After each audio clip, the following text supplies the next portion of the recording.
The problem is not pleasures. The problem is that pleasure experienced without prior requirement for pursuit is terrible for us. It's terrible for us as individuals, it's terrible for us as groups, and I have great confidence in the human species to work this out, but we are finding now, and we are going to increasingly find, that those who will be successful, young or old, are going to be those people who can create their own internal buffers. They're going to be able to control their relationship to pleasures, because the proximity to pleasures and their availability is the problem. If you look at the increase in use of drugs of abuse or prescription medication, which at least at the first pass deliver pleasure, pain relief, the whole issue with the opioid crisis, and dopaminergic drugs like Ritalin, Adderall, there sometimes is a clinical need, but tons of people are taking those recreationally now or to study. Huge dopamine increases are what those cause. That is a problem. That's a serious problem, because it creates a cycle where you need more of that specific thing. I always say addiction is a progressive narrowing of the things that bring you pleasure. And and I don't like to comment too much on enlightenment, because I don't really know what that is as a neurobiologist, but a good life, we could say, is a progressive expansion of the things that bring you pleasure. And even better, is a good life is a progressive expansion of the things that bring you pleasure, and includes pleasure through motivation and hard work. And understanding this pain-pleasure balance, whereby if you experience pain and you can continue to be in that friction and exert effort, the rewards are that much greater when they arrive. And so if you look at any drug of abuse or any situation where somebody isn't motivated or thinks, now they may have clinically diagnosed attention deficit hyperactivity disorder, but a lot of what people think is ADHD, it turns out, is people just over-consuming dopamine from various sources. And also the context within a TikTok feed is, the context switch is insane. The brain has never seen, first of all, this is the first time in human evolution that we wrote with our thumbs, but that's a pretty benign shift. And then the other shift is, normally you walk from one room to another, or from a field into the trees, or from a hut or a house, or whatever it is.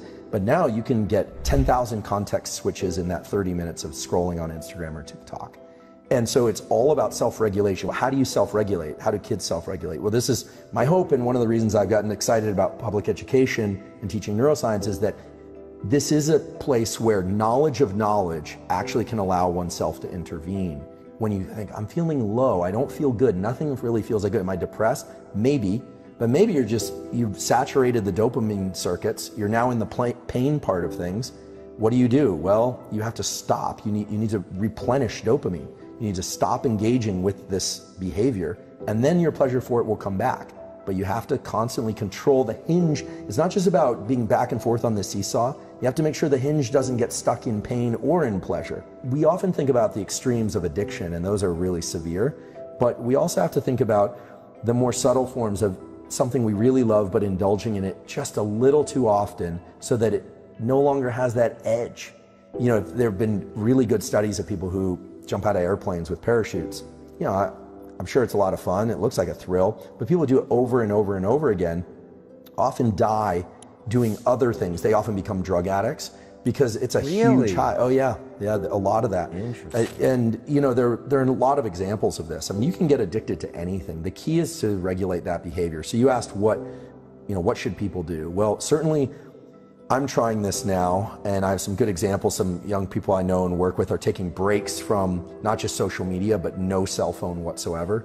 I'm actually trying an odd experiment, which is for the first hour of every day, no phone. Learning how to keep that no-go, don't circuitry, as we could call it, tuned up is very important. And so many times throughout the day, but I try and get 25 a day, where I actively refrain from doing something that I impulsively want to do. Could be looking at my phone, but it could even be something trivial.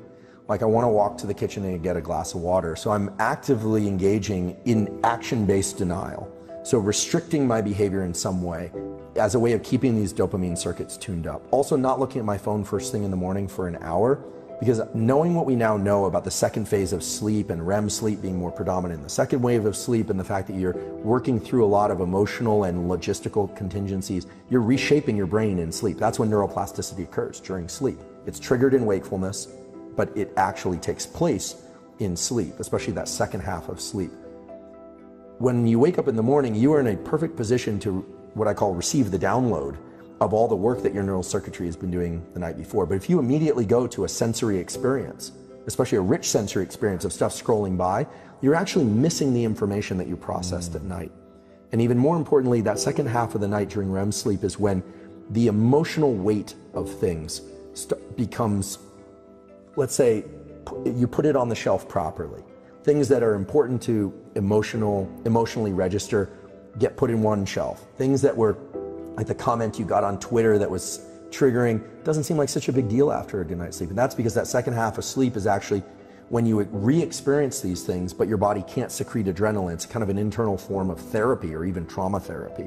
And that's why people who don't get that sleep are very, they're easily agitated. They feel like the world is crushing down on them. So when I wake up in the morning, I want to receive ideas that I want to learn from my learning. And if you take in new information, you are not in a position to do that.